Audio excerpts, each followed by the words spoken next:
Hello and welcome back, everyone. Last time I sort of had to get going because I had quite a few prior engagements to deal with, but now I've got plenty more time to deal with it. Well, with playing this game for quite a bit. Oh, a wild Pokemon. And this thing is a Wingle. Okay.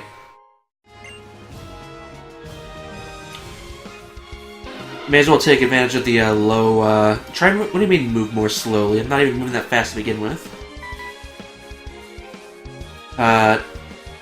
This doesn't really look like all that great of a Wingle.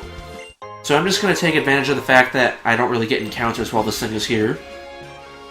And see if I can't sneak by a bit and find some hidden items.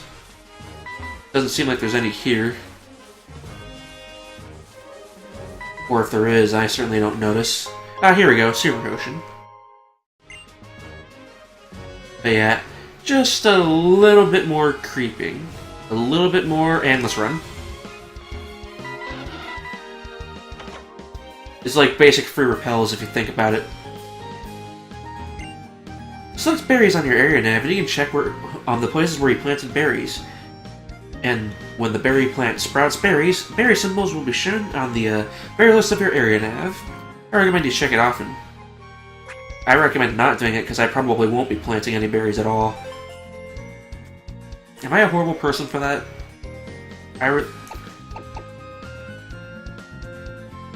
Maybe not. I might plant some berries at some point. If I remember. Probably not. I'm trying to be like a big sisters. I'm growing flowers too. Here, this is for you. I always liked the berry mechanic. Wait a minute. Something just occurred to me. What did she say about berries?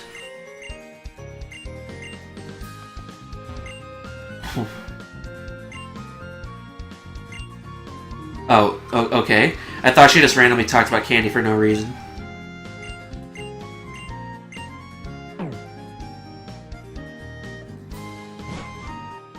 Well, now I got a whale in her pail. So now I really have no excuse for not planting berries at this point. Wait a minute, she wasn't even looking at me. I mean, like, her face passed by, but she was looking downwards.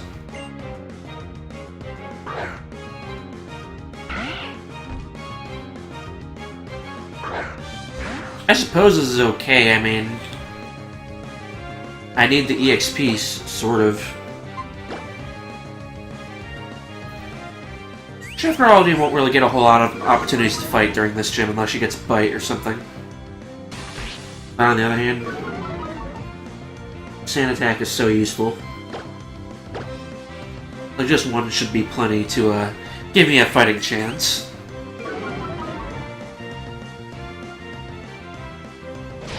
Although Bite would really be appreciated.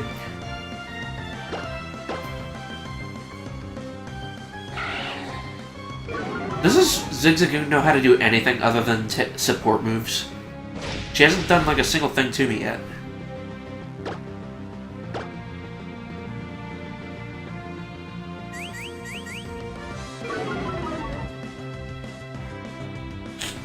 I don't know what it is about my fascination with Zigzagoon.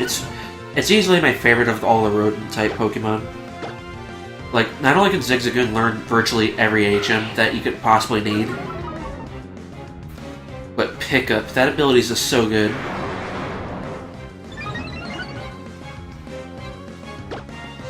Now, do you mind stop growling at me?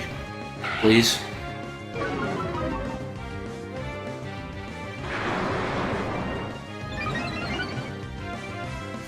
I don't really understand how Growl and Howl works. They're both just screaming to the heavens for no... Seriously, can this Zigzagoon attack?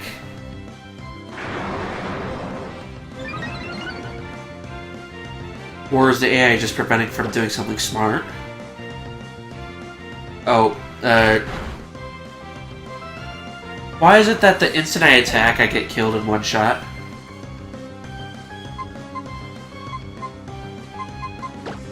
You know what, Sapphire? You do this.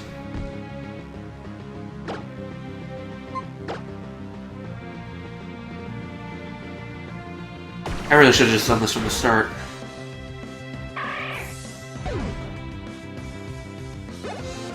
Well, that was a horrific battle. Like, opponent never gonna grow if they keep fainting like that.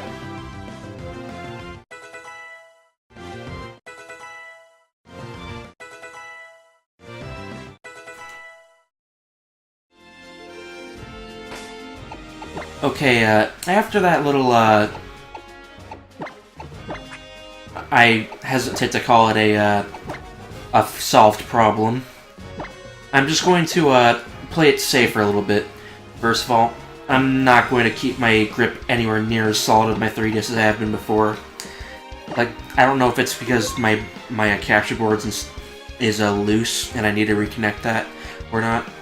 I should really check on that, actually. Well, okay, I guess I'll just battle her, but as I was saying, though, I don't know if it's because of a faulty connection with my capture board, which I can probably check on later, or if it's because I was just gripping my system too hard, but I'm going to be saving very, very frequently, just to make sure that this doesn't happen. This has only been, like, I haven't really done much on the system, like, prior to, fixing my L and R buttons, but I've never encountered this issue before Alpha Sapphire. So it's quite possible it could either be something extremely minor, or it could just be because of the treatment of the system. I honestly have no clue, but I can certainly check on it later. I have the tools to open up the system. Alright, now that aside, I guess it's time for, I think, what is our first double battle? Or at least will be after this one battle. Hey, she's got a Shroomish. I'm very tempted to go back and catch a Shroomish. Like, I've always liked the way the base stats worked. Like, imagine having like a level 40 Shroomish, and you evolve it. Its attack stat's gonna be like maybe 30, 40-ish. Then when it evolves, it'll just bump up all the way to like 130 or whatever.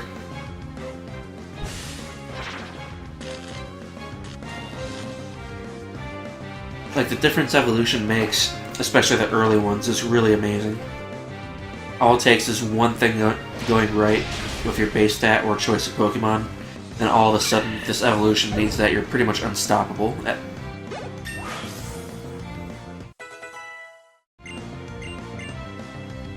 Oh, she finally learned Bite.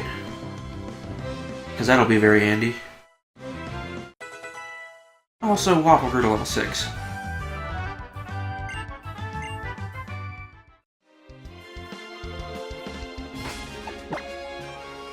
Do I have any, oh yeah, I do have a Paralyze heal. I like how they changed the name from Paralyze to Paralyze. It actually makes sense now.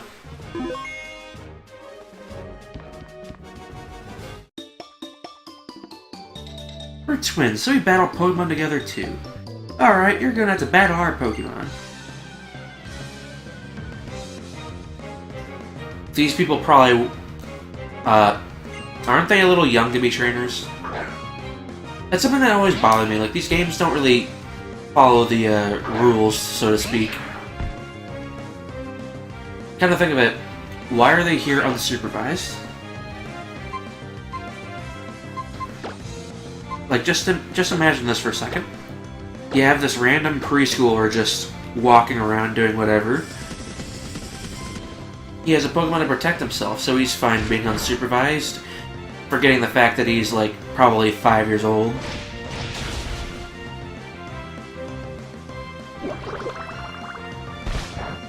I mean, that's totally, how do I put it? Responsible, right? I don't think so.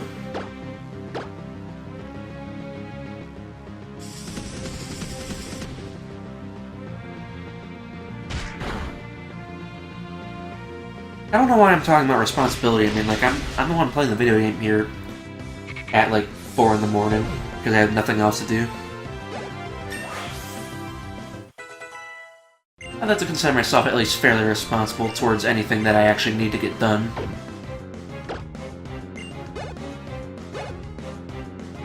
But other than that, I suppose I'm probably not the best person to talk about it.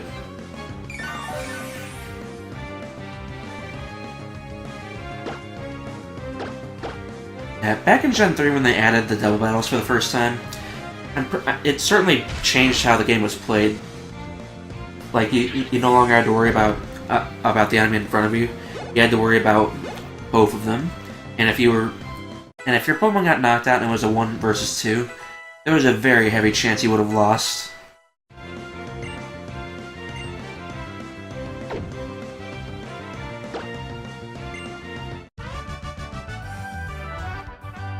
On the other hand, in most campaign battles and whatnot, the odds of you losing like that is actually very low.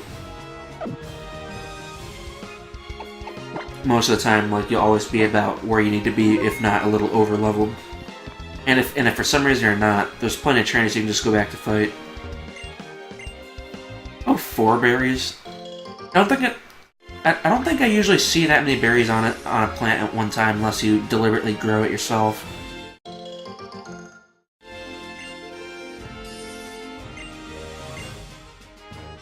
I can't say that I missed the old way the berries worked. Like, some of these berries took forever to grow. And it doesn't help that your berry clock might break on the original Ruby and Sapphire. Emerald fixes this. Mixing records with Emerald would fix that. And mixing with a Pokemon Coliseum, I believe, would fix that.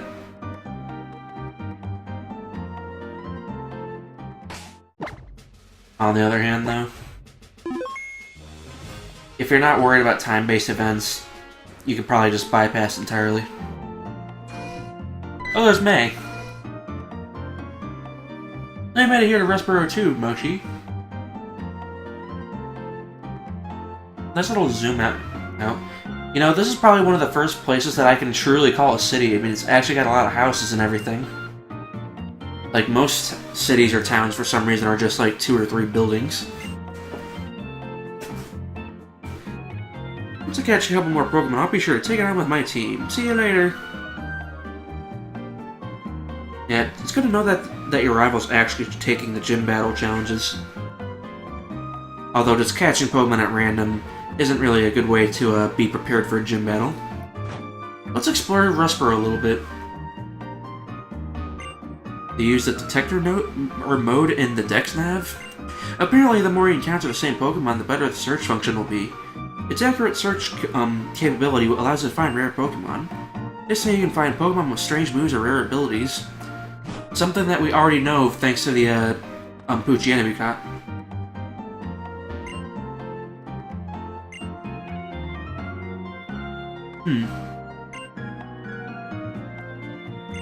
This is a pretty small house. She doesn't want to share a room with her brother, but there's only 2 beds. I mean, they should be lucky they have a bed at all. And this kid here, he knows exactly what parents go through, apparently. Because it's a surprisingly hard amount of work.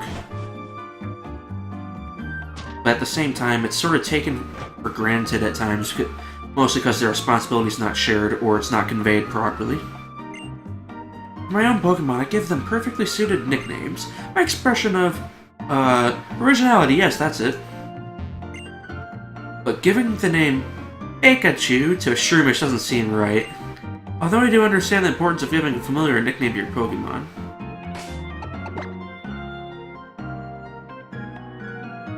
Sapphire, Chef Girl D, supposed to be Hope, Leaf, also Waffle. I don't think I really have much room to criticize this guy. Like, seriously. I'd like to switch these. There we go.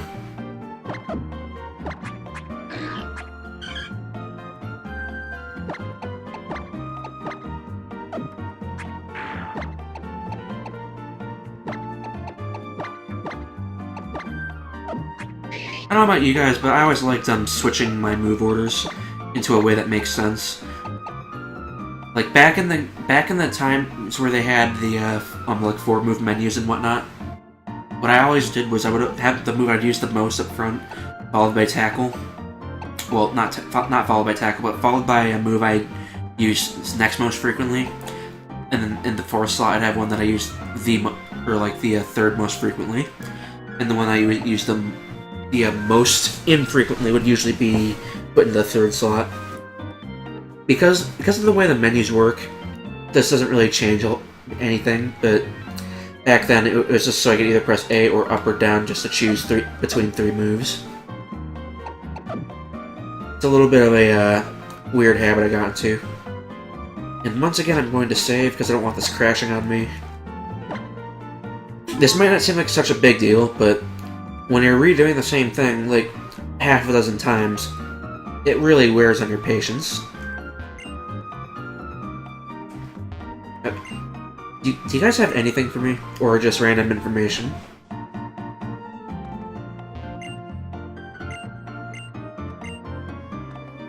Oh yeah, lady, I know exactly what you're talking about. Sometimes the problem of picking a meal could be based off of the food you have. And other times it could just be you're not sure what you want that day. And here we are at the Cutmaster's house. What do you have to say? My dad helped make Rustboro City what it is today. He had his Pokemon use Cut to clear the land of trees and expand the city. How many years ago was that? The determined expression. That limber way you move. And your well-trained Pokemon, and by that you only had them for like several hours. You're obviously a skilled trainer. No wait, don't say a word. I can tell just by looking at you. I'm sure that you'll be able to put this to good use.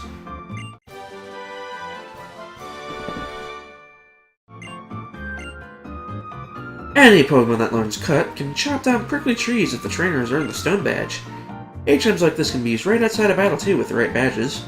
Why you need a badge to use an HM is beyond me, but okay. Let's explore the rest of Rustboro a bit more. Sooner or later, someone's gotta have something, right? I have to admit, for an apartment complex, this is actually the most normal of the rooms I've seen so far. A bed, a kitchen area, living room area, all combined into one. The only downside is anybody could just walk in. Way back in the old days, Devon was just a teeny tiny company. My daddy works at Devon. Here's something he made. I can't use it, so you can have it. Oh my god, a responsible adult. Now, exactly who is your father? I assume he's probably at Devon right now, but I imagine this guy's gotta be the grandfather. Now, who are you? My dad's a real ace in the Devon Corporation, I'll have you know. It's no wonder I'm an ace myself. Here, I'll give you some of that an ace trainer like me uses. Why would you use this? Because it's extremely situational. If you have a Pokemon hold the Float Stone, its weight will be halved. Although it looks like a while before you can use something like this as well as I can. I have to agree, you've been using it to great effect.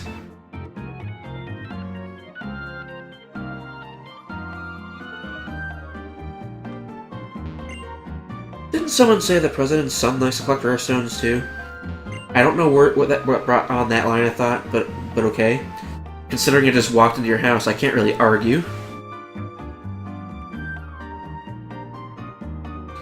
So unless they're just talking to each other and I just have to be interrupting them, I don't really see why they talk like that. Hello. For some reason I put on a lot of weight recently. Like I said, you were putting that float stone to very good use. But now that you took it off, you also went through a wardrobe change. I'm actually kind of impressed.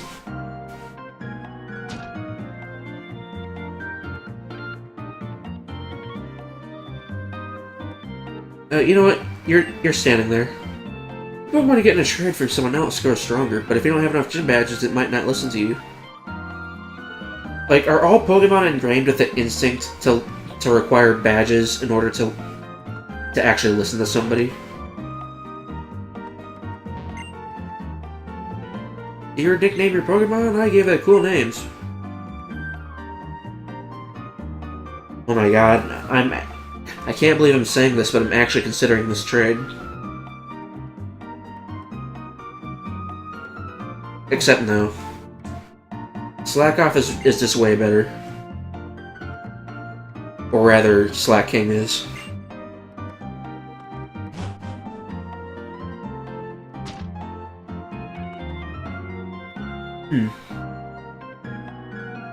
There's one more thing I want to do before we challenge the gym. And that is...